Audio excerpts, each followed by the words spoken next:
आपने बताया आपकी उम्र 50 साल हो गई, तो बहुत सारे लोगों को आप अपनी तंत्र विद्या द्वारा सहायता कर चुके होंगे। कोई बताना चाहे किसी से कुछ? नहीं, आप जैसे चाहो वैसे मोहित जी बुला सकते हैं। फोन पे बात हो सकती है? फोन पे हो सकती है, आप सामने बुला सकते हैं कैमरे की, उसमें क्या दिक्कत है? जिन्होंने आपको ठीक, आपने जिनको ठीक किया है, बिल्कुल मैं अपने मुंह से वो खुद ही बता देंगे कि आपको मैंने क्या किया। हम तो बिल्कुल तैयार है सुनने के लिए। बिल्कुल बुलाएंगे। मेरे साधक हैं, इंटरव्यू चल रहा है और मेरे सामने मोहित जी बैठे हुए हैं, तो ये आपसे कुछ पूछना चाहते हैं, तो क्या बताएंगे इनको? हेलो, हाँ जी, आपकी क्या समस्या थी, आप बताना चाहेंगे एक बार?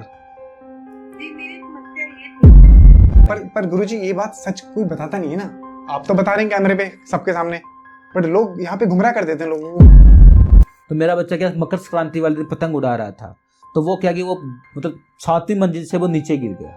7वीं मंजिल से? बिल्कुल। तो मैंने माँ से प्रार्थना की कि माँ, अगर मैंने आपकी साधना की है तो अगर मेरे बच्चों को कुछ हो गया तो आज से तू तेरे और मैं मेरे, आज के बाद अपना रिश्ता खत्म है माँ बेटे का। तो मैं जैसे ही हॉस्पिटल पहुंचा, बच्चा तो वहां पे खेल रहा था मेरा, डॉक्टर असमंजस में था। बहुत बड़े संत है प्रेमानंद महाराज जी, उनका भी कहना है कि आप राधा राधा राधा राधा राधा राधा नाम जप करो। किसी भी प्रकार का कोई तंत्र टोना टोटका भूत पिशाच प्रेत काला जादू आपका कुछ नहीं बिगाड़ सकता। प्रेमानंद जी महाराज आज एक साक्षात शक्ति हैं। आज इस कलयुग के अंदर वो एक मान लो कि राधा का रूप है, वो स्वरूप है उन राधा का।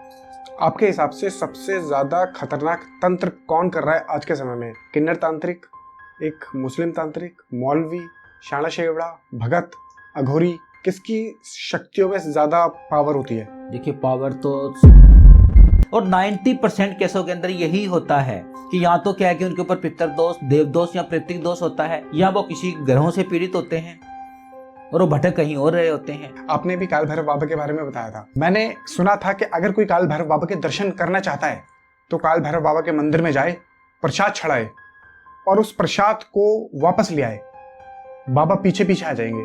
क्या सच है ऐसा?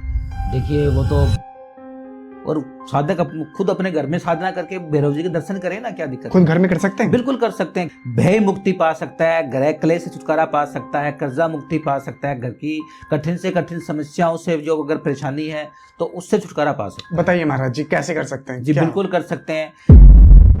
राहु का प्रभाव है आपके ऊपर, राहु आपका खराब चल रहा है, तो आपको भ्रम होगा कि मेरे ऊपर किसी ने कुछ करवा दिया है। अच्छा, ये भ्रम होता है? जी बिल्कुल भ्रम होता है। राहु केतु जो है वो ऐसे भ्रमित करते हैं इंसान को। राहु खराब भी नहीं है। राहु क्या है, अगर आते हुए उसने कुछ सब कुछ छीन लिया है तो जाते हुए आपको दे के जाएगा।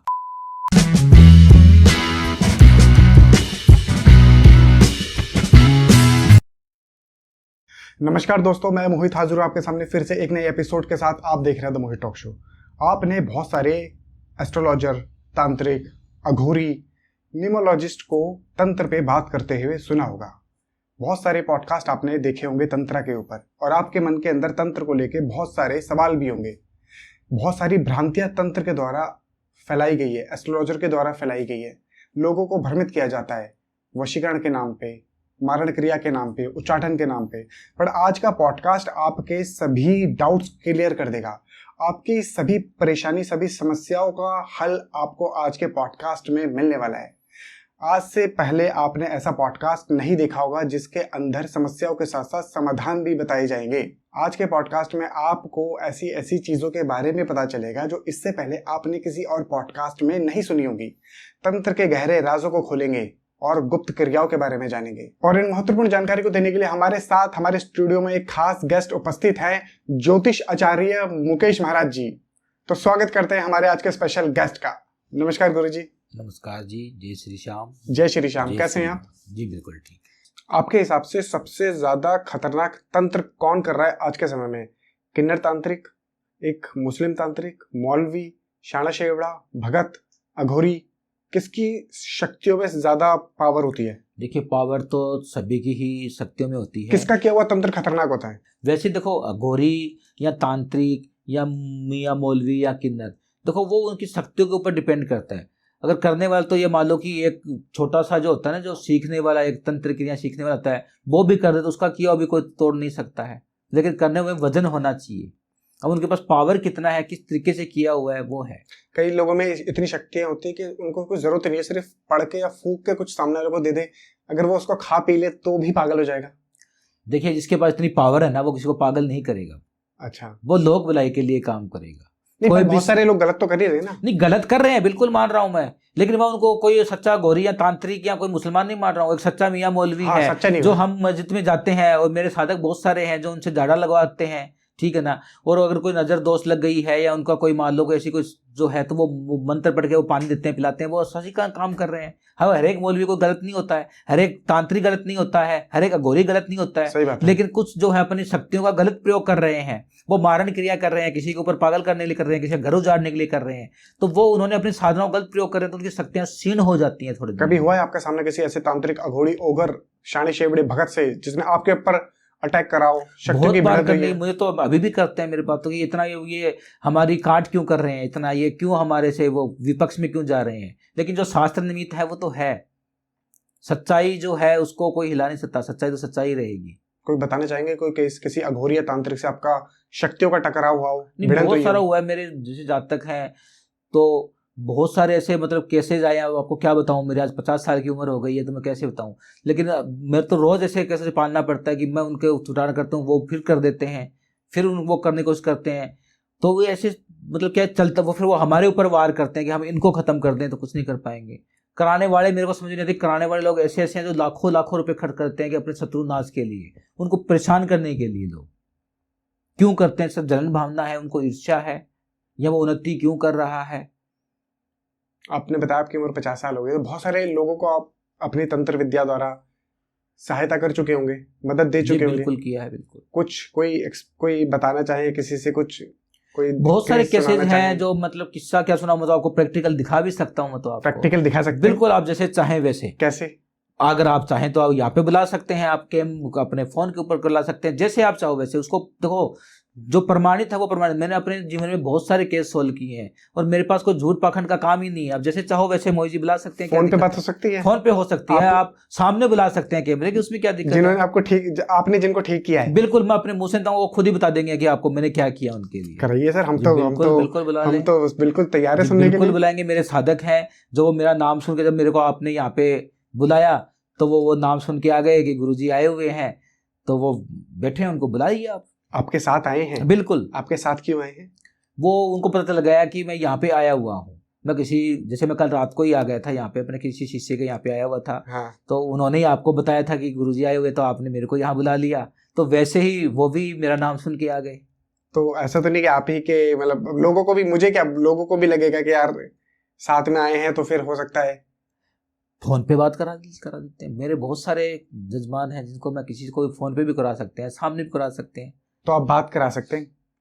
हाँ बिल्कुल, मैंने कहा आपको बात भी करा सकते हैं। अगर आप किसी को बुलाना चाहो तो बुला भी सकते हैं, लेकिन बुलाने के नाम पे आप क्या कहोगे कि गुरुजी तो अपने साथ किसी को हायर कर लिया है, या वो जैसे कहेंगे वैसे कर देंगे। ऐसा नहीं, जैसे आप चाहो मुझे आपके ऊपर छोड़ दिया। आप फोन मिला के सिर्फ आप बात कर लीजिए और हम वैसे ही सुन लेते हैं। हाँ बिल्कुल। हाँ, क्योंकि हमें ज्यादा ठीक लग रहा है, हो सकता है ठीक शायद है, मेरी एक जनता भी बोलेगी कि साथ में किसी को लेकर आए। हाँ जी बिल्कुल, आप जिससे चाहें उससे बात करा सकते ठीक हैं। है, बताइए, फोन पे। जेंट्स से कराऊं या लेडीज से कराऊं? अच्छा, जेंट्स और लेडीज दोनों भी हाँ हैं? बिल्कुल, बहुत सारे काम किए हैं, तो मैं किसी से भी करा सकता हूँ। आपकी बताइए। लेडीज कोई? लेडीज से कराना है, बिल्कुल ठीक अभी करा देते हैं, उसमें क्या दिक्कत है।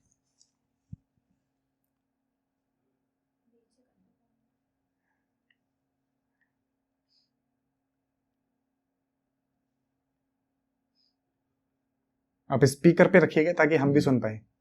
जी।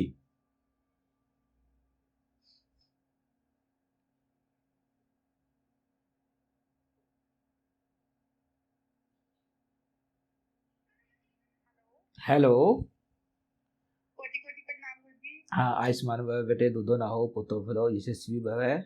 मेरे सामने मैं अभी इंटरव्यू चल रहा है, और मेरे सामने मोहित जी बैठे हुए हैं, तो ये आपसे कुछ पूछना चाहते हैं, तो क्या बताएंगे इनको?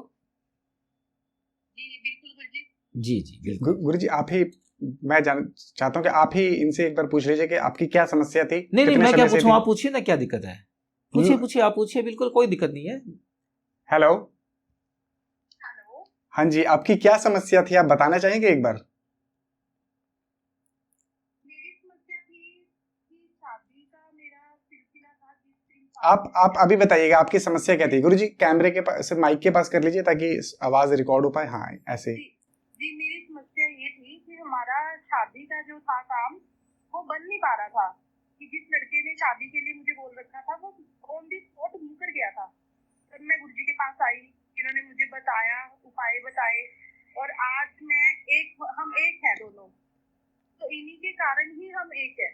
सबसे बड़ी प्रॉब्लम ही हमारी शादी की थी कि सारा कुछ होने के बाद लड़का ऑन दी स्पॉट जो है वो मुकर गया था, और घर वालों भी ऐतराज करने लगे थे।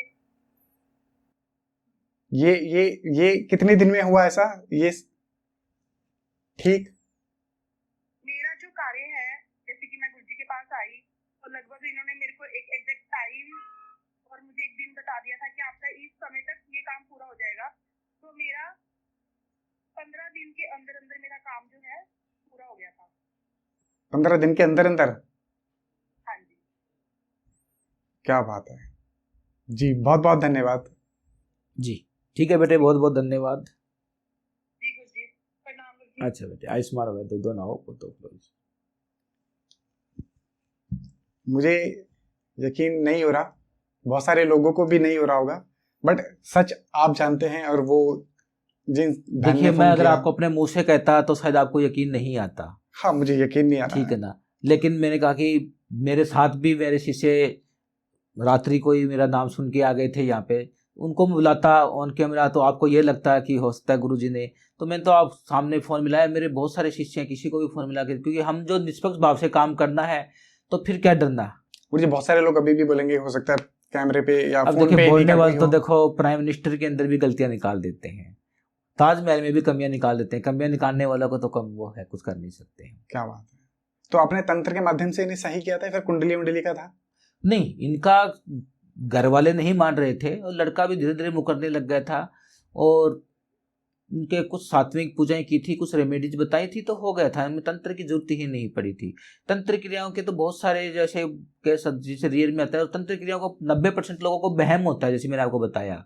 तो उस वहम के चक्कर में वो फंसे होते हैं और अपना धन और समय दोनों लुटा देते हैं, जबकि होता कुछ नहीं है।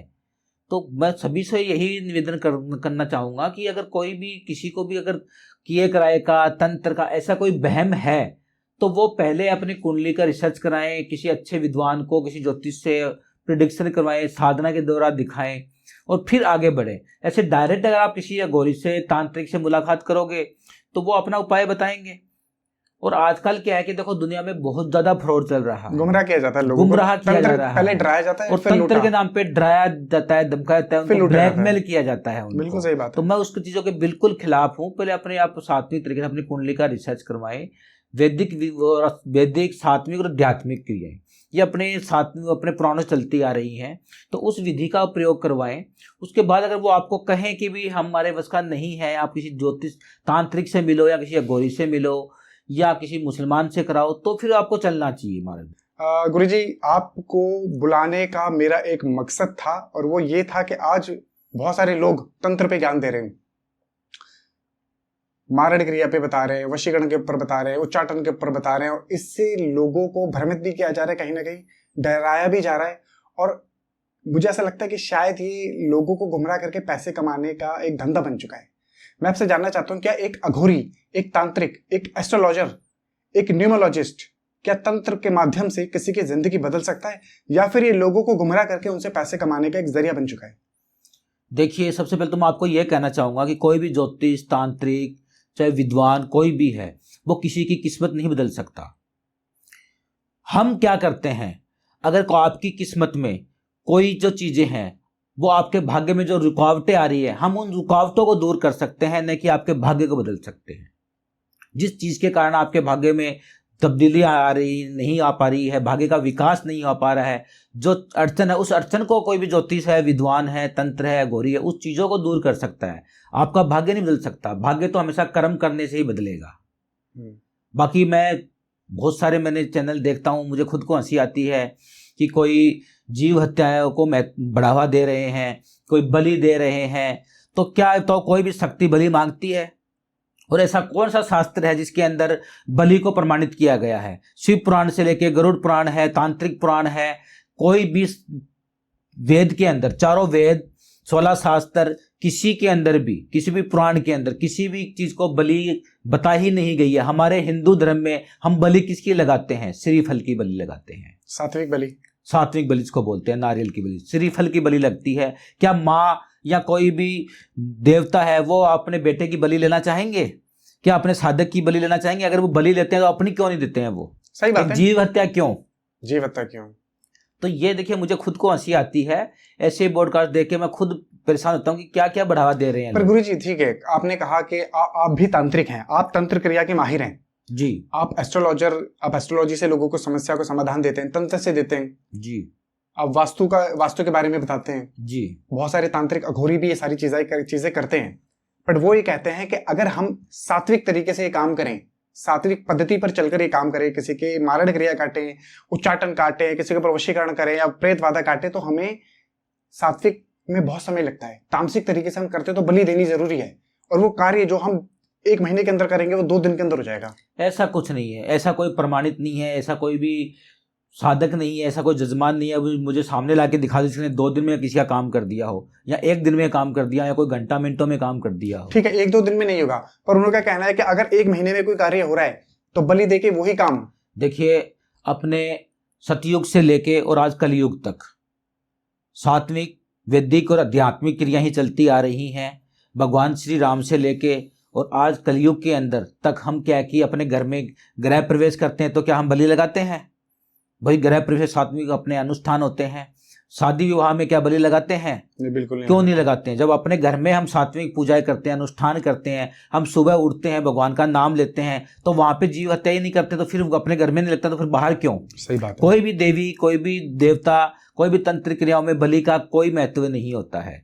जहाँ पे होता है वो भी मैं आपको सिद्ध करूंगा कि कहाँ पे होता है। जैसे सिद्धपीठ क्या है, माँ कामाख्या देवी, वहां पे बलि लगती है। और वो भी क्या है कि जब बलि लगती है तो वो क्या है कि जो बलि लगाई जाती है माँ को, तो वो उस योनि से छुटकारा पाने के लिए दी जाती है। किस योनि से छुटकारा पाने? जो भी वो कोई अगर मान लीजिए कोई बकरे की योनि में है या कोई ऊंट की योनि में है, उस योनि से छुटकारा मिल जाता है उनको, और सीधे भगवान विष्णु के चरणों में विलीन हो जाती है। तो उस योनि से छुटकारा दिलाने के लिए उस जो शरीर है वो त्याग के, और वो आत्माएं हैं वो क्या कि माँ के चरणों में विलीन हो जाती है। ये मैं पहली बार सुन रहा हूँ, क्योंकि आप बहुत सारे तांत्रिक अघोरियों का ये कहना है कि कामाख्या में बलि इसलिए दी जाती है क्योंकि लोग अपने कार्य सिद्ध करवाना चाहते हैं। देखिए, वो अपनी मन्नतें मांगते हैं, गुप्त सिद्धियां लेना चाहते हैं। नहीं, गुप्त सिद्धियां लेने के लिए तो बहुत कुछ साधनाएं करनी पड़ती हैं, बहुत कुछ त्याग करने पड़ते हैं, बहुत बलिदान देने पड़ते हैं। ऐसे सिद्धि अपने कोई प्रॉपर्टी थोड़ी है जो कोई भी किसी को खरीद लेगा या ले लेगा। मैं बलि के समर्थन में नहीं हूँ, मैं भी इसका विरोध करता हूँ। गलत है, पशुओं की बलि गलत है। आपने कहा कि कामाख्या में बलि इसलिए दी जाती है ताकि उनका उद्धार हो सके, बिल्कुल, उस योनि से वो एक नई योनि में जा सके। जी बिल्कुल। कामाख्या में कई बार गुप्त तरीके से हमने सुना है कि इंसानों की भी नर बलि दी गई है। अब उनको किस लिए दी गई है? देखो, नर बलि का देखो जहां तक है तो वो गुप्त साधनाएं होती हैं, और नर बलि का है कि वो अपनी भी बलि देते हैं। बहुत बड़े बड़े महात्मा हुए हैं, बहुत बड़े बड़े अघोरी हुए हैं, तांत्रिक हुए हैं, और अपने शास्त्र में भी उल्लेख है, ठीक है ना, कि जो ऋषि, जो डंक ऋषि थे, तो उन्होंने क्या कि मतलब वो क्या कि रोज बलि लगाते थे और रोज उस मांस को खाते थे, और रोज क्या है कि वो जिंदा कर देते थे उसको, उन हड्डियों से उसको रोज जिंदा कर देते थे। अच्छा। तो वो क्या कि उनके अंदर पावर थी, शक्तियां थी। तो जो अपनी नर बलि देते हैं वो अपने खुद के बच्चे की देते हैं, अपनी संतान देते हैं, खुद की बलि देते हैं, लेकिन उनके अंदर तब तक वो उनके अंदर इतनी पावर, इतनी शक्तियां वो प्राप्त कर चुके होते हैं कि वो अपने आप को जिंदा कर सके, क्योंकि साक्षात माँ उनके सामने होती है, प्रत्यक्ष होती है, और प्रत्यक्ष को प्रमाण की जरूरत नहीं होती है। लेकिन आजकल तो क्या है कि जैसे राह चलते ही कोई हाँ जी बलि लगानी पड़ेगी, यहाँ तक कि मुझे हंसी आती है कि जो वशीकरण के नाम पे 1,000, 2,000, 5,000 रुपए में कहते जी वशीकरण हो जाएगा। हाँ। तो क्या 2-2, 3-3 हजार में वशीकरण हो जाता है? मुझे तो ये भी यकीन नहीं होता कि सच में वशीकरण होता भी होगा। वशीकरण होता है, लेकिन अगर सात्विक तरीके से किया जाए, अगर अपनी निस्वार्थ भाव से की जाए। एक स्त्री अपने पति के लिए करवा रही है, अगर उसका पति जो है वो किसी शौतन के वश में है, या एक्स्ट्रा मैरिटल अफेयर के अंदर है, या घर में क्लेश, गृह क्लेश है, अशांति है, या उनकी संतान उनके कहे से बाहर है, तो वहां पे वशीकरण को मानता हूं। तंत्र क्रियाओं के अंदर 6 क्रम होते हैं, 6 क्रियाएं होती हैं।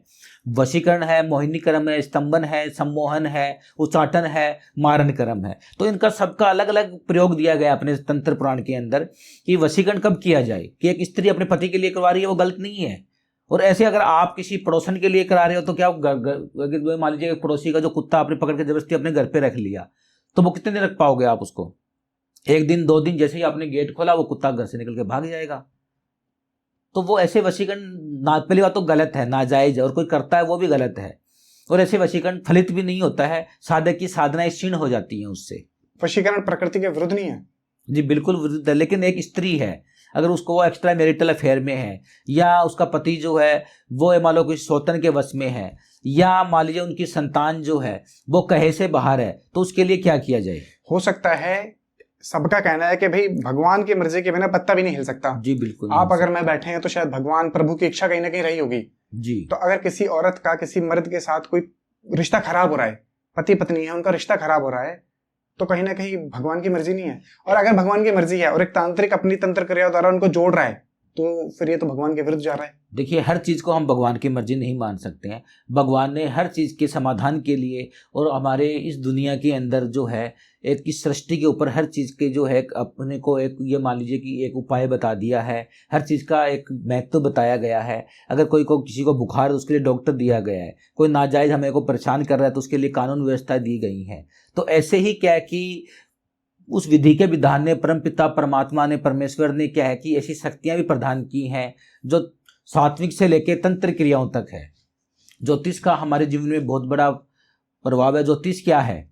ज्योतिष मतलब ज्योति, संसार का वो प्रकाश देने वाला है। तो ज्योतिष से हम शुरू होते हैं सात्विक विद्या से। तो ज्योतिष क्या, ग्रह क्या है, अपने जीवन पे प्रभाव डालता है। आज सूर्य है, उसकी आप सर्दियों में गर्मी में उसकी गर्मी को महसूस कर सकते हैं, चंद्रमा की शीतलता को महसूस कर सकते हैं। वैसे शनि है, बुध है, गुरु है, ऐसे ही सारे ग्रह हैं जो अपने शरीर के ऊपर इफेक्ट डालते हैं। वैसे ही क्या है कि तंत्र क्रिया, जहाँ पे सात्विक क्रियाओं से अगर मान लीजिए कोई काम नहीं हो रहा तो हम तंत्र का प्रयोग करते हैं।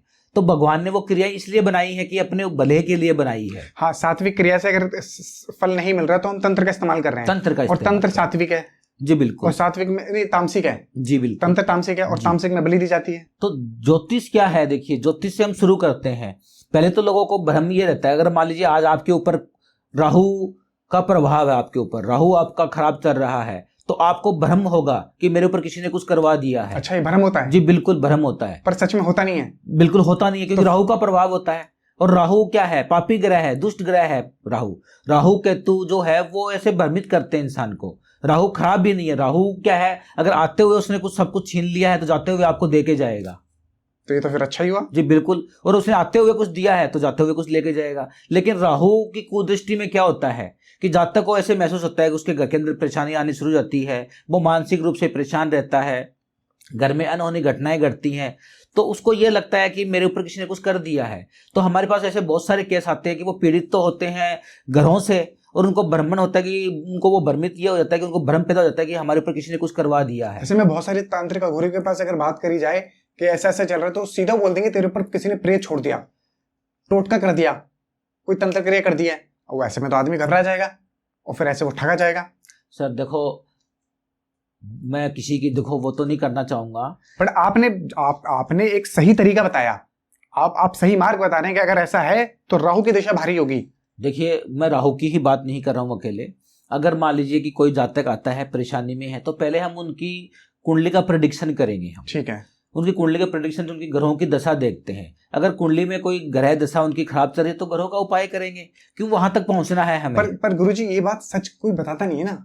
आप तो बता रहे हैं कैमरे पे सबके सामने, पर लोग यहाँ पे गुमराह कर देते हैं लोगों को। सर, गुमराह करने वालों का देखो, मैं उनकी निंदा भी नहीं करूंगा, क्योंकि देखो चलो वो महान है वो, लेकिन देखो मैंने आपको कहा कि सतयुग से लेके कलयुग तक, ठीक है ना, बड़े बड़े ऋषि मुनि, भृगु ऋषि है, बहुत सारे अपने जो है उन्होंने भृगु संहिता की रचना की है, और बहुत सारे ज्योतिष के ऐसे ऐसे उपाय दिए हैं। तो ग्रहों का अपने जीवन पे बहुत ज्यादा प्रभाव पड़ता है। तो वहां से हमें पहले गणना करनी चाहिए, कुंडली का प्रेडिक्शन करना चाहिए। एक साधक को साधना के द्वारा देखना चाहिए कि इसमें क्या है, कोई पितृ दोष तो नहीं है, क्योंकि हर इंसान के ऊपर 3 दोष होते हैं, देव दोष, पितृ दोष और प्रेतिक दोष। अच्छा, अगर उनसे भी वो पीड़ित है तो उसको क्रय कराय का भ्रम होगा, तो हम वहां पे उपाय करें ना, उनके साथ में उपाय करें, ठीक हो जाता है। और 90% केसों के अंदर यही होता है कि या तो क्या है कि उनके ऊपर पितृ दोष, देव दोष या प्रेतिक दोष होता है, या वो किसी ग्रहों से पीड़ित होते हैं और वो भटक कहीं और रहे होते हैं। अगर जहां पे अगर मान लो सुई काम आ रही है तो वो क्या कांटा तलवार से थोड़ी निकल जाएगा। सही बात है। तो जहां काम आवे सुई, वहां क्या करे तलवारी। तो जहां पे सुई काम आएगी वहां पे तो तलवार काम नहीं आ सकती ना। तलवार का काम तो हम जब लेंगे जब सुई का काम खत्म हो जाएगा। कोई ऐसा उपाय आप बताना चाहें कि जो भी लोग ऐसे तंत्र से, काले जादू से, टोटके से परेशान है, या जो उनको लगता है कि यार हमारे ऊपर किसी ने कुछ कर दिया, कुछ कुछ घरेलू उपाय? देखिए, वो बहुत सारे उपाय अपने ज्योतिष शास्त्र के अंदर दिए हुए हैं, वो उपाय वो कर सकते हैं घर के अंदर। लेकिन सबसे पहले वो अपनी कुंडली का प्रेडिक्शन, अच्छे विद्वान, अच्छे ज्योतिष से अपनी कुंडली का प्रेडिक्शन करवाएं, अपनी ग्रह दशा जाने कि वो किस दशा से गुजर रहे हैं। अगर ग्रहों की दशा अगर उनके विपरीत चल रही है या कोई दुष्ट ग्रहों का प्रभाव है तो उनका वो समाधान कराएं, और बहुत इजीली हो जाता है। अगर शनि ग्रह की दशा चल रही है तो अगर पीपल को स्पर्श करने से भी शनि शांत हो जाता है। अच्छा, खाली छूने से? जी बिल्कुल। शनि को अगर मान लीजिए शनि की दशा चल रही है, अंतर दशा है, प्रत्यंतर दशा है, शनि नीच का है, तो पीपल या बड़ का जो पेड़ होता है उसका स्पर्श करें, ठीक है। 2 झाड़ू जो है वो शनि मंदिर में छोड़ के आए, ठीक है। जैसे जैसे वहां पे मंदिर में सफाई होगी वैसे वैसे उनकी शनि शांत हो जाएगा। पर पता कैसे चलेगा कि शनि ही भारी है? कुंडली का प्रेडिक्शन करवाएं अपने किसी विद्वान से। आप बता सकते हैं? जी बिल्कुल बता सकते हैं। अगर कोई भी दिखाना चाहे कि कुंडली में कोई भी समस्या है तो आप बता जी देंगे? बिल्कुल। आप और उपाय भी बताएंगे? जी बिल्कुल, उपाय भी बताएंगे, और वो अपने जो रेमेडीज हम बताते हैं वो करेंगे तो बिल्कुल सब ठीक हो जाएगा, कोई दिक्कत नहीं है उसमें। हाँ, जैसे मान लीजिए राहु खराब है तो राहु अपने क्या है कि देखो, राहु क्या है कि शुक्र और राहु, शुक्र क्या है, दाम्पत्य जीवन का कारक है। तो शुक्र जहां पे अगर कुंडली में खराब चल रहा है तो दाम्पत्य जीवन में परेशानी आएंगी, विवाह में परेशानी आएंगी। जैसे आजकल लोग क्या है कि प्रेम विवाह करना चाहते हैं, तो हर किसी का प्रेम विवाह संभव नहीं है, और आजकल सबसे ज्यादा जो टूट रहे हैं वो प्रेम विवाह ही टूट जाते हैं। क्यों टूट रहे हैं? कि वो कुंडली का मिलान नहीं करवाते हैं, मैच मेकिंग नहीं करवाते हैं। तो कोई लव मैरिज के लिए अगर मेरे पास कोई केस आता है तो सबसे पहले हम दोनों की कुंडली का मैच मेकिंग करते हैं, हम उनकी नवमास कुंडली मिलान करते हैं, उनकी लगन कुंडली को मिलाते हैं, चंद्र कुंडली का मिलान करते हैं, उनके सप्तमास को देखते हैं।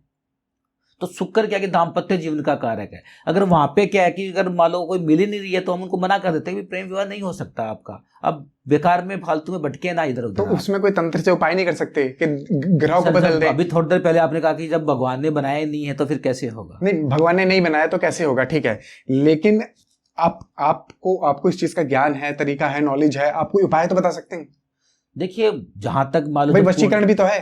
देखिए, वशीकरण मैंने अभी थोड़ी देर पहले कहा कि वशीकरण हम हर किसी के ऊपर नहीं कर सकते हैं। अपने निस्वार्थ भाव से अपने ग्रह जीवन के लिए, हाँ, अगर उनकी कुंडली मिल रही है, सारे ग्रह उनके बहुत अच्छे पड़े हुए हैं, उसके बावजूद उनके परिवार वाले नहीं मान रहे हैं, या मान लीजिए कि लड़का अंगेस्ट हो चुका है, तब हम क्या है कि अगर कुंडली सही है बिल्कुल, तब हम तंत्र क्रियाओं में चलते हैं। तब हम वशीकरण का सहारा लेते हैं, मोहिनी का सहारा लेते हैं, महामोहिनी करते हैं, सम्मोहन करते हैं। बहुत सारी ऐसी क्रियाएं हैं जिसको करके क्या है कि हम अब वो अपने प्यार को पा सकते हैं। जैसे अभी आपने बताया कि अगर कोई प्रेमी जोड़ा आपके पास आया जी, और आप उसकी कुंडली देखेंगे कि आप दोनों के ग्रह तो मैच ही नहीं हो रहे जी, तो आपका रिश्ता नहीं बन पाएगा। बिल्कुल। आप समय खराब ना करें। जी बिल्कुल। तो क्या हम तंत्र सच में होता है? बिल्कुल होता है। तो क्या तंत्र के माध्यम से हम अपने ग्रह की दिशा को नहीं, बदल बिल्कुल के? नहीं कर सकते। संजोग वंजोग कार चलावे लेखे आवे पाग, ये जपजी साहब में लिखा हुआ है। जिसका संजोग ही नहीं लिखा है तो अगर वो जबरदस्ती शादी कर भी लेंगे तो टूट जाए। जैसे मैंने अभी थोड़े दिन पहले आपको बताया कि 90% लव मैरिज टूट जाती है, और ये आप गूगल में सर्च कर लीजिए, 90% प्रेम विवाह टूट जाते हैं। क्यों टूट जाते हैं? वो अपनी कुंडली का मिलान नहीं करते हैं, या वो डायरेक्ट जाके कोर्ट मैरिज कर लेते हैं, या वो आर्य समाज मंदिर में शादी कर लेते हैं। उसके बाद क्या है, उनको दोनों में धीरे धीरे दूरियां बढ़ने जाती हैं, उनका जब संजोग ही नहीं है तो वो तलाक हो जाता है। तो क्योंकि उनका संजोग ही नहीं था। ऐसे लोगों के लिए क्या उपाय, क्या कर सकते हैं? देखो, ऐसे लोगों के लिए यही उपाय है कि लड़का या लड़की जो भी है जातक को अपनी कुंडली का प्रेडिक्शन करवाना चाहिए, और उनको किसी भी ऐसे वशीकरण में या कोई ऐसे कोई में नहीं फंसना चाहिए। हाँ, अगर जहाँ पे ज्योतिष में उनके अगर मान लीजिए कुंडली का मैच मेकिंग हो रहा है, उनके ग्रह उनके फेवर में, उसके बावजूद दिक्कतें आ रही हैं, तब वो तंत्र का सहारा ले सकते हैं। तब बहुत सारी क्रियाएं तंत्र के अंदर दी गई हैं, बहुत सारी दैविक शक्ति हैं जिसका हम सहारा ले सकते हैं, उपाय हो कर सकते हैं। पर ऐसे में गुरु जी जब प्यार हो जाता है एक दूसरे से, और चाहे घरे ना मिल रहे हो, परिवार ना मिल रहे हो, चाहिए तो फिर वही चाहिए। सर, किसी को या मान लीजिए कि ऐश्वर्या राय से प्यार हो जाता है या कोई अभिनेत्री से प्यार हो जाता है, तो क्या वो उससे शादी कर लेगा? नहीं, वो उससे ना करे, बट अगर दोनों एक दूसरे से प्यार करते हैं, भाई ऐश्वर्या राय से अगर मैं कर रहा हूँ तो मेरे से थोड़ी ऐश्वर्या राय कर रही है, तो सर अगर जो वशीकरण कर सकता है तो वो तो एक अभिनेत्री को ही वशीकरण कर सकता है। नहीं, वशीकरण, हाँ, आपने कहा कि वशीकरण, जो एक तो रिलेशन चाहिए इसके अंदर, हाँ, दोनों एक दूसरे से प्यार करने वाले हो। एक रिलेशन चाहिए, एक तरफा भी वन साइडेड लव भी हो सकता है। एक साइड पे वशीकरण काम कर सकता है? नहीं कर सकता। तो नहीं करेगा ना, दोनों साइड पे भी नहीं कर सकता। अगर उनके संजोग ही नहीं है तो दोनों साइड पे भी नहीं कर सकता।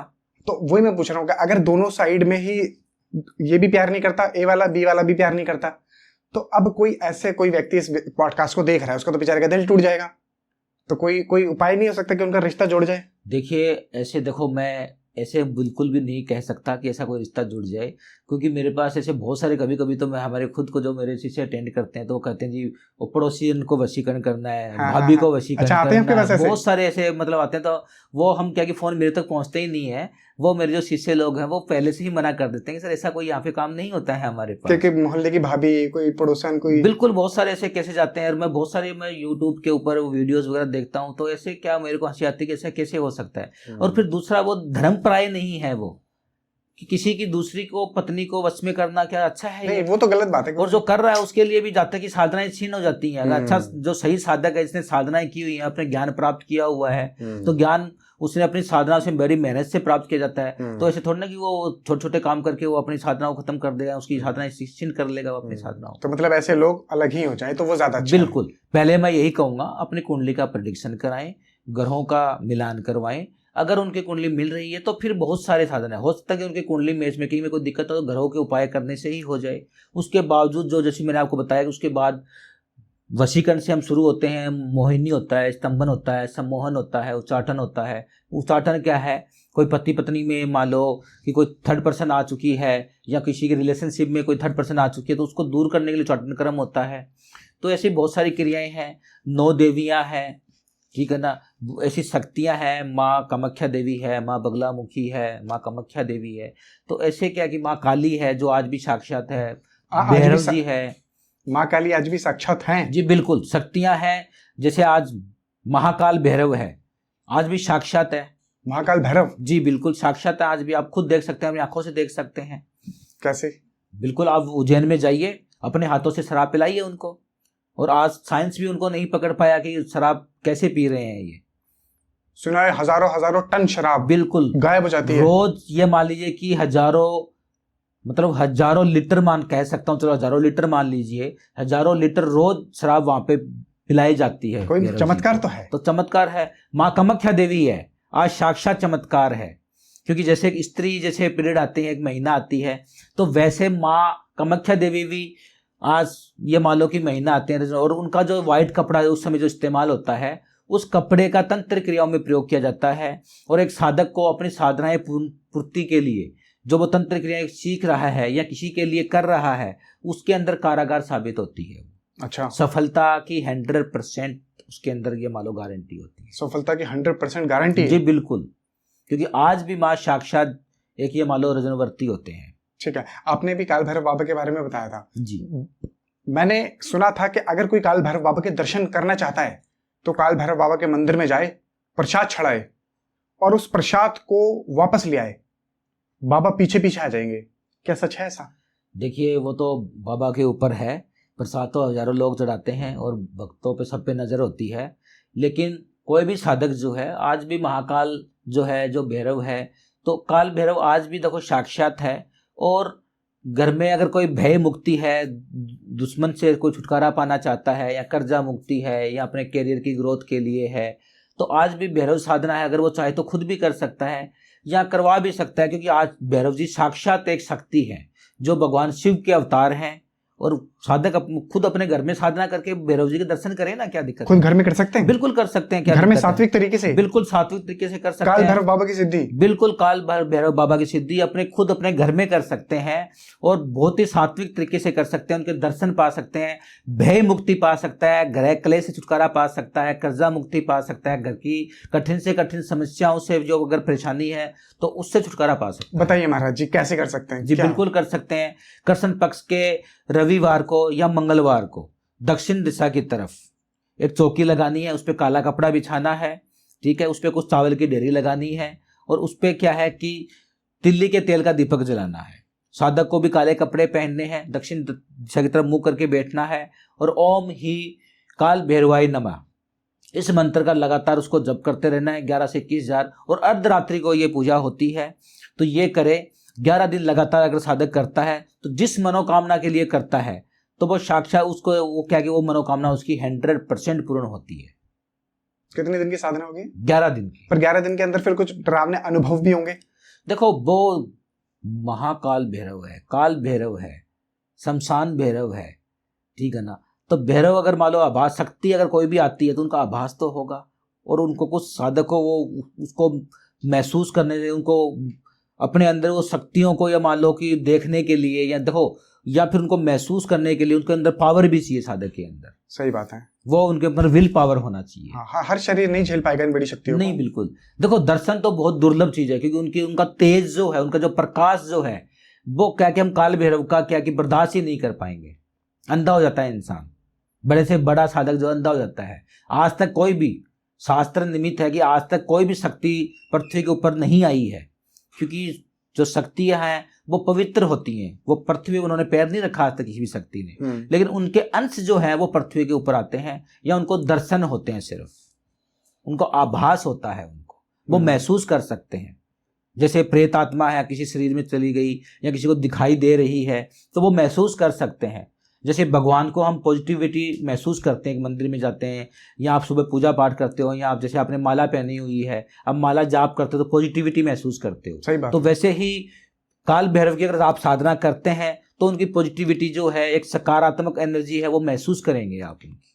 ठीक है। इसके लिए स्थान जो लगाना पड़ता है, मैंने सुना है कि काले भेड़ की ऊन का बना हुआ जो आसन है वो लगाना पड़ता है, या रेशम के बने हुए कपड़े का आसन हो? नहीं, रेशम के बने हुए कपड़े का आसन लगा सकता है। साधक को काले कपड़े पहनने हैं, ठीक है, और तिल्ली के तेल का दीपक जलाना है, दक्षिण दिशा की तरफ मुंह करके बैठना है, और ओम ही काल भैरवाय नमः इस मंत्र का जाप करना है, उसको लगातार करते रहना। और अर्धरात्रि को ये पूजा होती है, एकांतवास में होती है, अकेले को करना है। जी, आपने बताया आपने भी काल भैरव बाबा की सिद्धि की हुई है। जी बिल्कुल। तो जब आपकी सिद्धि साधना चल रही थी, क्या आपने बाबा के दर्शन किए? जी बिल्कुल किए हैं। तो उससे पहले के मैंने सुना जब टेस्ट होता है बाबा से पहले बाबा के गण आते हैं जी साधना को रोकने। देखिए, भैरव जी के 52 रुद्र अवतार हैं। हम शमशान, भैरव जी जो है शमशान घाट, उस पर लिखा होता है शिव घाट, क्योंकि वहां पे भगवान शिव का वास है और भैरव जी वहां के द्वारपाल है। तो भैरव जी के 52 रुद्र अवतार जो वो भ्रमण करते हैं, और उनके पीछे 64 योगिनियां भ्रमण करती है। तो 52 भैरव 64 योगिनियां जो है वो भ्रमण करती है। अगर किसी साधक जो है, या कोई अघोरी है, या कोई तांत्रिक है, अगर उसको भैरव जी साधना करती है, तो पहले उनको 52 भैरव और 64 योगिनियों की साधना ही करनी पड़ती है, और वो एक एक करके होती हैं। तो उसमें महीनों लग जाते हैं। मतलब अगर भैरव बाबा की सिद्धि करनी है तो 52 भैरव की 52 बार करनी पड़ेगी? बिल्कुल, 52 भैरव यानी 116 सिद्धियां हो गई। 52 भैरव और 64 योगिनियां यानी 116, तो 116 सिद्धियां होंगी, और उनका शास्त्र में उल्लेख दिया गया है। तो वो शमशान घाट के अंदर जो है, कोई भी अघोरी है, तांत्रिक है, तो वो उन सिद्धियों को प्राप्त करते हैं और करते आए हैं। क्या क्या मिलता है इन सिद्धियों को प्राप्त करने से? माँ काली को सिद्ध करने से, काल भैरव बाबा को सिद्ध करने से, 64 योगिनियों को, 56 कल्वों को सिद्ध करने से क्या मिलता है? क्या वजह है? देखिए, सबसे पहले तो आत्मिक संतुष्टि मिलती है। किसी को उनके दर्शन की लालसा होती है, किसी को शक्तियों की लालसा होती है, और किसी को यह होता है कि लोक भलाई के लिए। दुनिया में बहुत सारे परेशान हैं, असाध्य रोग ऐसे हैं जो डॉक्टरों को दिखा के हर जगह भटक के परेशान हो चुके होते हैं, निराश हो चुके हैं। तो वहाँ पे ये सिद्धियाँ काम करती हैं। चाहे माँ कामाख्या देवी सिद्धि की हुई हो, चाहे माँ बगलामुखी की हुई हो, चाहे भैरव सिद्धि है, चाहे माँ काली सिद्धि है, वो लोक भलाई के लिए की जाती है। जहाँ पे सारे रास्ते बंद हो जाते हैं, अपने साइंटिफिक तरीक जो है वो, फिर वहाँ पे ये सिद्धियाँ शुरू हो जाती। भगवान तो एक है, भगवान तो ब्रह्मा विष्णु महेश, नाम अलग है पर है एक ही ना? एक माई जगत ब्याई तीन चले परवान, एक संसारी एक भंडारी एक लागे दीवान। एक माई कौन है? आदि शक्ति। और वो आदि शक्ति कौन है वो अब हमें पता ही नहीं है। वो माँ दुर्गा कह सकते हैं, उसका जन्म ही नहीं है। और तीन चेले कौन है? ब्रह्मा विष्णु और महेश। ब्रह्मा जी सृष्टि रचना करने वाले हैं, विष्णु जी पालना करने वाले हैं, और मोक्ष देने वाले कौन है? भगवान शिव। कालों के काल महाकाल। बिल्कुल, कालों के काल महाकाल। एक लोटा जल और सभी समस्याओं का हल। बोले शंकर इतना ही चाहते हैं कि एक लोटा जल चढ़ा दिया, प्रसन्न हो गए। पर मन में होगा छल तो नहीं मिलेगा फल। नहीं, बिल्कुल नहीं मिलेगा छल। आज कुमारी कन्याएं जो है वो शिवलिंग पे जल चढ़ाती है अपने मन पसंद पति प्राप्ति के लिए, उनकी मनोकामनाएं पूर्ण होती है। पर मना किया हुआ है कुंवारी कन्याओं को, लड़कियों को मना किया हुआ है कि शिवलिंग की पूजा ना करें। शिवलिंग को स्पर्श करने से स्त्रियों को मना किया जाता है। इसके बारे में क्या कहना है आपका? ऐसा कोई लॉजिक नहीं है। वो अगर पिता को, अगर मान लीजिए भगवान शिव हमारे पिता हैं, ठीक है ना, और पिता अगर एक जो, अगर मान लीजिए एक अपनी कन्या है, मेरी बेटी है, अगर वो मेरी गोद में बैठी हुई है, तो उसके मन में भी वो भावना नहीं है, ना मेरे मन में कोई भावना है, ठीक है ना, तो वो भगवान, वो तो उनकी संतान है, और संतान अगर मान लीजिए कि अपने पिता को, अपने माता को अगर मान लीजिए उनको खुश कर रहे हैं, तो क्या उनकी सुनेंगे नहीं क्या वो? ऐसा कोई लॉजिक सुनेंगे तो सही, बट मतलब है ऐसा होता तो है ना? ऐसा कुछ नहीं, जल चढ़ा रहे हैं वो, नहीं जल चढ़ा रहे हैं, पर मना तो किया जाता है स्त्रियों को। नहीं, स्पर्श करना मना है, मना है ना? बिल्कुल। पर ये इसके पीछे क्या कारण है, क्यों मना किया जाता है? देखिए, शिवलिंग एक सीधा सा ही है, शिवलिंग कि भगवान शिव का लिंग है और माँ पार्वती की योनि। वो कहानी अगर मैं बताऊंगा तो बहुत लंबी हो जाएगी कि शिवलिंग की स्थापना क्यों की गई। जिस समय माँ पार्वती जो है वो हवन कुंड में, उन्होंने जब भगवान शिव को स्थान नहीं दिया गया, क्योंकि माँ पार्वती और भगवान शिव का लव मैरिज हुई है, प्रेम विवाह हुआ था, तो जब उनको स्थान नहीं दिया गया तो माँ पार्वती ने क्या कि अग्नि में कूद के अपने हत्या कर दी। तो उन्होंने क्या कि दोबारा शक्ति को पाने के लिए शिव माँ पार्वती ने शिवलिंग की स्थापना की थी, और तब उन्होंने क्या कि शक्ति रूप में क्या कि भगवान शिव ने क्या कि माँ पार्वती को पाया था। तो तब से शिवलिंग की स्थापना है, और तब से वरदान मिला है कि जो भी कोई शिवलिंग के ऊपर जल चढ़ाएगा या जो साधना करेगा उसको उनको फल मिलेगा।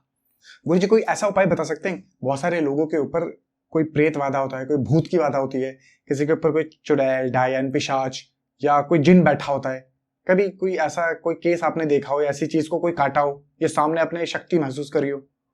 देखिए, जहाँ तक हम प्रेतिक आत्माओं की बात करते हैं, ठीक है ना, तो प्रेत बाधाएं बहुत सारे लोगों के साथ हो जाती हैं। रात को टाइम बे टाइम निकलना, या कुछ दुश्मन लोग जो है, शत्रु जो है, वो अपनी शत्रुता निकालने के लिए किसी के ऊपर ऐसे जिन जिनात वगैरह है या कोई ऐसी कोई दुष्ट आत्माओं का जो है वो प्रयोग करके उनके ऊपर छोड़ देते हैं। तो अगर मान लीजिए कि किसी को मतलब चौराहे की कोई मान लो कोई चीज़ें आ गई हैं या कोई सुनसान जगह से निकल चुके हैं, उनको कोई प्रेत बाधाएं, जैसे उनको कोई दबाव पड़ना या कुछ उनको कोई हंसी की आवाज़ सुनाई देना या कोई रोने की आवाज़ सुनाई देना, ऐसा किसी के साथ रियल में ऐसा होता है। जब किसी को होता है तो किसी को रोने की आवाज़ सुनाई देगी और हंसी की आवाज़ सुनाई देगी, या कोई उसको मतलब कोई आभास होगा कि मेरे साथ कोई है, या मेरे कोई पीछे चल रहा है, या कोई मेरे आगे चल रहा है, कोई मेरे साइड चल रहा है। तो ऐसी कुछ चीज़ें हैं, तो कुछ नहीं करना है, किसी को डरने वाली ऐसी कोई दिक्कत नहीं है। ऐसी चीज़ों के लिए क्या है कि होली वाले दिन 2 गोमती चक्कर ले, उन गोमती चक्कर को अपने ऊपर से 3 बार घुमाए और होली की आग में डाल दे। अगर होली दूर है, ये समस्याएं पहले आ चुकी हैं, तो गुड़ की 2 डली लेनी है, अपने ऊपर से 3 बार घुमानी है और चौराहे के ऊपर छोड़ के आ जानी है। अच्छा जी, ऐसा करने से अगर कोई छोटा मोटा कोई प्रेत बाधाएं हैं या कोई नज़र दोष है या छोटी मोटी कोई अगर ऐसी कोई शक्तियां लग चुकी हैं, नैतिक शक्तियां, तो उसका इजीली अपने घर के ऊपर बैठे उपाय कर सकते हैं। आपका कभी सामना हुआ हो कभी किसी ऐसी शक्ति का, किसी खतरनाक भूत, पिशाच, प्रेत, देखिए, चुड़ैल, भूत डायन? पिशाच से भी ऊपर होते हैं जिन और जिन्नात। जिन और जिन्नात, क्योंकि जैसे अपने शमशान घाट में भैरव जी का वास है, वैसे ही अनैतिक शक्तियों का जैसे शमशान जगहें होती हैं या जहाँ पे कोई एक्सीडेंट से मौत हो जाती है, वहाँ पे प्रेत आत्माएं पैदा हो जाती हैं। उनकी आत्मा भटकती रहती है, क्योंकि उनका कई बार क्या होता है कि अज्ञानवंश उनके क्या है कि आत्मिक शांति नहीं हो रखी होती है या उनके पिंडदान नहीं करते हैं, तो उनकी आत्माएं क्या कि भटकती रहती हैं। तो उसमें क्या होती है कि उन आत्माओं के साथ जैसे चुंबक लोहे को खींचता है, वैसे ही उन आत्माओं के साथ कई आत्माएं चिपक जाती हैं। और भूलवंश अगर कोई व्यक्ति जो है, अगर उसके गण उसके साथ मिल गए तो वो आत्माएं उनको सताने लग जाती हैं। ऐसी स्थिति में क्या होता है कि वहां पे जो अपनी जो दैविक शक्तियां हैं, जैसे माँ कामाख्या देवी है, माँ काली है, भैरव जी है, अब ऐसी शक्तियों पे क्या है कि कुंडली ग्रह ऐसे कहीं काम नहीं आते हैं। ऐसी अनैतिक शक्तियों के अंदर ही भैरव जी, माँ काली साधना, माँ काली उपासना, भैरव साधना, भैरव उपासना, बगलामुखी, इन शक्तियों का हम प्रयोग करके इन चीज़ों से छुटकारा पा सकते हैं। रही बात जिन और जिन्नात, वो ऐसी शक्तियां हैं कि उनसे छुटकारा पाना नामुमकिन हो जाता है। और ऐसी शक्तियों को सिर्फ दूर करने के लिए क्या होता है कि या तो उनको वचनों में बांधा जाता है और या मात्रणी साधना से दूर किया जाता है। अब आप कहेंगे वचनों में कैसे बांधा जाता है? कि जैसे मेरे एक जातक थे, उनके ऊपर जिन्नात लग गया। जिन्नात लग गया? जी बिल्कुल, उनके साथ जिन्नात उनके साथ आ गया। अब वो जिन्नात उनका पीछा नहीं छोड़ रहा था, रोज वो उनको खाने के लिए बलि दो, उनको कुर्बानी दो, रोज कहता कि मुझे बलि दो, मुझे कुर्बानी चाहिए, मुझे कुर्बानी चाहिए। वो मांगता कैसे था? आवाज आती थी उसको, किसी के शरीर और के अंदर? व्हाइट कपड़े के अंदर उसको साक्षात दिखाई देते थे वो। मैंने कहा था कि आपको क्या दिख रहा है बेटे? बोलो मेरे को एक बहुत लंबा चौड़ा जो व्यक्ति है वो व्हाइट कपड़ों के अंदर दिखाई दे रहा है, और ऐसे वो मुसलमान उर्दू भाषाएं बोल रहा है वो। तो उसको क्या चाहिए? बोले वो रोज कहता है कि मैं तेरे साथ आया हूँ, मुझे बलि दो, मुझे कुर्बानी दो। तो वो जगह जगह भटक चुका था, परेशान हो चुका था। तो उस जिन्नात से हमने वार्तालाप की, हमने अपनी शक्तियों का प्रयोग किया। तो एक छोटा सा उपाय किया कि हमने कहा चलो ठीक है, तू इसके साथ जिंदगी भर रह, कोई परवाह नहीं है, जिंदगी भर है ना तो उसके साथ हम इसको आपको नहीं रोकेंगे, कुछ भी नहीं कहेंगे। आपको सिर्फ एक काम करना है, एक चलनी लेनी है और जिसमें हम आटा छानते हैं, ये चलनी लो और उस जो कुआं है उसमें से पानी भर के इस बाल्टी को भर दो। अगर ये बाल्टी आप भर दोगे तो हम कुछ नहीं कहेंगे, इसके साथ जिंदगी भर रहो। अब वो जिन्नात आज तक वो पानी भरने में लगा हुआ है चलनी से, लेकिन आज तक लगा हुआ है। आज तक लगा हुआ है, लेकिन वो आज तक वो बाल्टी तो भरी नहीं, क्योंकि चलनी से पानी निकल जाता है। हाँ। तो जैसे भगवान श्री कृष्ण ने, जो आज हम जिसको खाटू श्याम जी बोलते हैं, जो बबरीक हैं, तो उन्होंने क्या है कि अपने वचनों में बांध के उनका शीश का दान करवाया था। तो उसी प्रकार क्या है कि वैसे वचनों में बांधा जाता है ऐसी शक्तियों को। तो आज भी वो शक्तियां अगर फिर भी उसके वचनों में नहीं बनती है, तो उसके बाद जिन और जिन्नायत या जैसे किन्नर है या फिर कोई अफ्रीका से जैसे मान लो जो गोरे लोग करते हैं, जो क्रिश्चियन का ऐसे किए हुए अगर जो चीजें हैं, उनका मातरणी शक्ति से ही मुमकिन है। सबसे बड़ी अंतिम शक्ति वही है, मातरणी साधना है, उसके अलावा कोई रास्ता नहीं। उसके अलावा कोई रास्ता नहीं। बिल्कुल। आपका कभी सामना हुआ है ऐसी शक्तियों से? बिल्कुल, बहुत बार दैविक शक्तियों से भी सामना हुआ है और अनैतिक और प्रेत दोनों, दैविक शक्तियों से और अनैतिक शक्तियों से, दोनों से ही सामना हुआ। कभी आपके ऊपर अटैक हो गया हो, आपको मारने की कोशिश करी हो किसी प्रेत ने, किसी भूत ने, चुड़ैल ने, डायल ने? देखो वो तो हम अगर उपाय करते हैं तो बहुत बार हमारे शिष्यों के ऊपर भी अटैक हो जाता है, हमारे ऊपर भी अटैक हो जाता है, लेकिन हम जब भी बैठते हैं तो हम अपना एक सुरक्षा कवच, उसको हम रक्षा कवच बोलते हैं, तो रक्षा कवच बनाकर ही बैठते हैं, तो अटैक नहीं हो सकता है। जो अज्ञानी जो पुरुष होते हैं वो क्या कि अपने ऊपर क्या कि रक्षा कवच नहीं बना के बैठते हैं, या उनको साधना में वो कमजोर, क्योंकि एक बीए पास का काम बीए पास ही कर सकता है, 10वीं पढ़ा हुआ नहीं कर सकता। तो अज्ञानता बस वो काम तो भारी ले लेते हैं और उनके ऊपर अटैक हो जाता है या उनकी मृत्यु हो जाती है। और बहुत केसों में साधक की मौत हो जाती है। ऐसा होता है? बिल्कुल, बहुत बार सुना है कि हमारे कोई साधक थे या कोई मान लीजिए कोई तांत्रिक थे, उनकी मौत हो गई, उनके ऊपर कुछ लोगों ने अटैक कर दिया, तो उनके ऊपर अधूरा ज्ञान था, और अधूरा ज्ञान क्या कि घातक होता है। तो रही बात दैविक शक्तियों की, तो दैविक शक्तियों को मैंने खुद ने अपने ऊपर महसूस किया, अपने जातकों के ऊपर महसूस किया है, बहुत बार महसूस। आपने महसूस किया है? बिल्कुल, खुद के ऊपर महसूस किया है। कुछ बताने चाहेंगे केस? बिल्कुल, मैं देखिए अगर मैं आप किसी अब अपने जातक का नाम लूंगा तो आप कहेंगे कि नहीं गुरुजी तो मन गढ़ंत कहानियां बना रहे हैं। हाँ। लेकिन देखिए जो रियल बता रहा हूँ, आज भी शक्तियां विद्यमान है, क्योंकि मैं माँ को बहुत मानता हूँ। और मेरा बच्चा जो ये मान लो कि 5 से 6 साल का था, आज तो ये मान लो कि वो 14 साल का है, लेकिन जब वो 7-8 साल का बच्चा था और हम क्या कि एक बिल्डिंग में रहते थे और बिल्डिंग के लास्ट फ्लोर में यानी 7वें माले के ऊपर रहते थे हम, तो मेरा बच्चा क्या मकर संक्रांति वाले दिन पतंग उड़ा रहा था, तो वो क्या कि वो मतलब 7वीं मंजिल से वो नीचे गिर गया।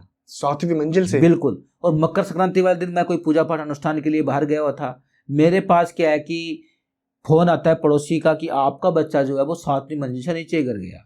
अब आदमी के दिमाग में क्या बात आएगी? गया खत्म।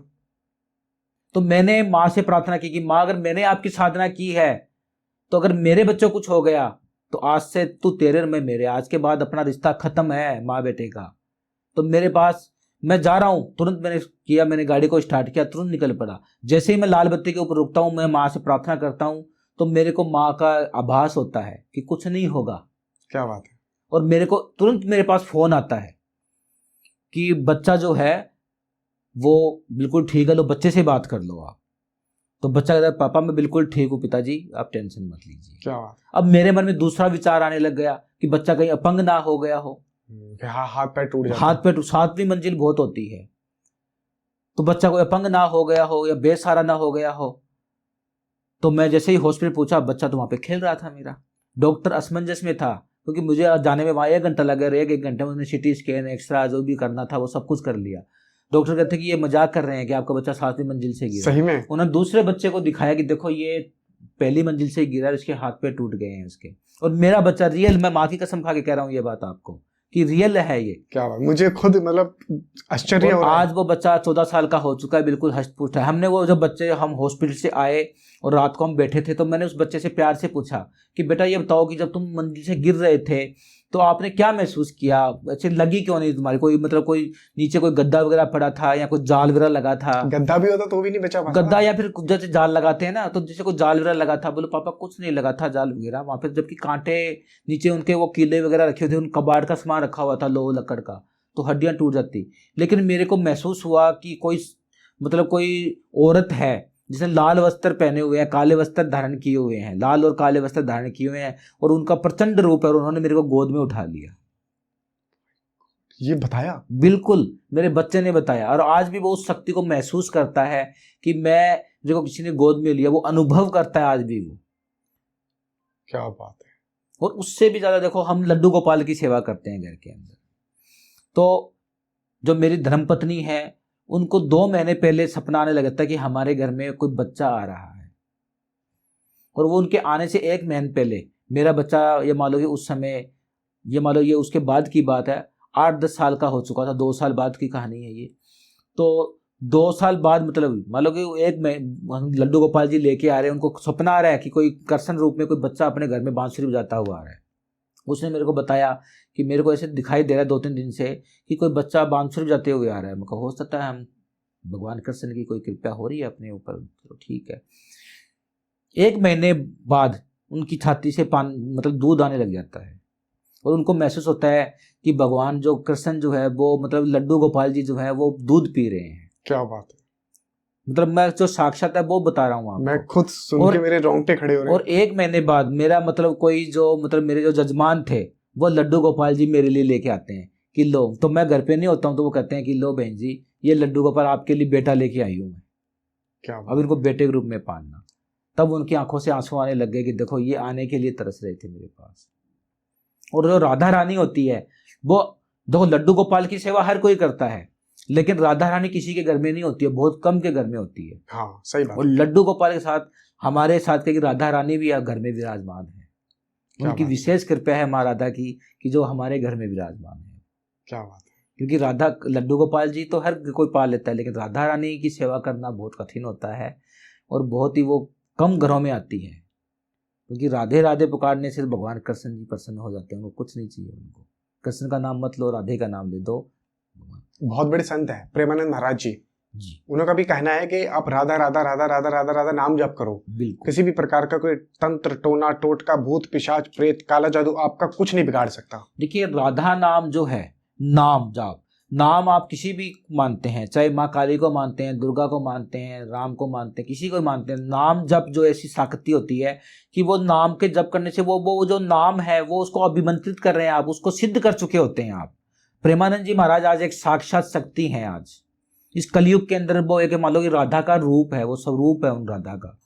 तो राधा नाम से ये मान लो कि भगवान कृष्ण जी प्रसन्न होते हैं, और उन्होंने वृंदावन की धरती को पवित्र कर दिया है। सही बात है। तो देखो, नाम कोई भी जाप करो आप, लेकिन नियम से करो आप। ये नहीं कि माला हाथ में लेने से, आजकल एक काउंटर भी आता है। हाँ काउंटर आता है, ठीक है ना, तो उससे भी आप क्या कि जाप कर सकते हैं। किसी को भी मानते हैं, राम राम लो। गणेश जी को मानते हैं तो ओम गणपति का नाम का जाप करो। दुर्गा करते हैं तो माँ दुर्गा का जाप करो। किसी का भी नाम जाप करो। नाम जाप करने से क्या कि वो नाम जो है वो आपका वो सिद्ध हो जाएगा, और आपके घर में बड़ी से बड़ी ताकत प्रवेश ही नहीं कर सकती, और आपके घर में कभी दरिद्रता आ ही नहीं सकती है। गुरु जी ठीक है, पर बहुत सारे लोगों ने बताया है कि जब भी वो नाम जप करते हैं या भगवान का नाम लेते हैं या डेली पूजा करने लगते हैं तो समस्या पहले से ज्यादा बढ़ जाती है। उन्हें ऐसा लगता है कि यार काम अब खराब होने लग गए।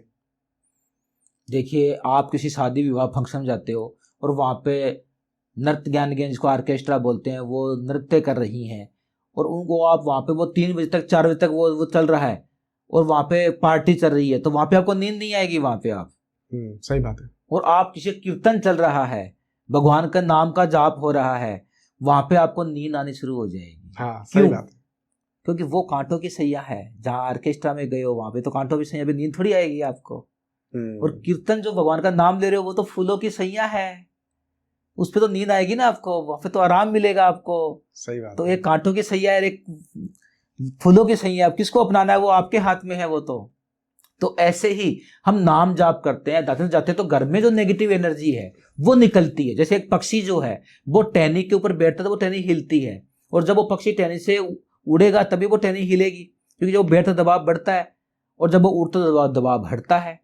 तो वैसे ही हम जाप करते हैं, भजन कीर्तन अपने घर में करते हैं, भगवान का नाम लेते हैं, तो उससे क्या कि जो नेगेटिव एनर्जी है वो धीरे धीरे अपने घर से जानी शुरू हो जाती है। तो अगर एनर्जी अगर जाएगी, अगर कांटे को निकालेंगे तो एक बार दर्द तो होगा ना। सही बात। तो वैसे ही अगर नेगेटिव एनर्जी निकलेगी तो एक बार थोड़ी बहुत समस्याएं आनी होती है, क्योंकि नेगेटिव एनर्जी हम घिरे हुए हैं, इसलिए वो समझ पता नहीं चलता, लेकिन वो जाते तो पता चलता है।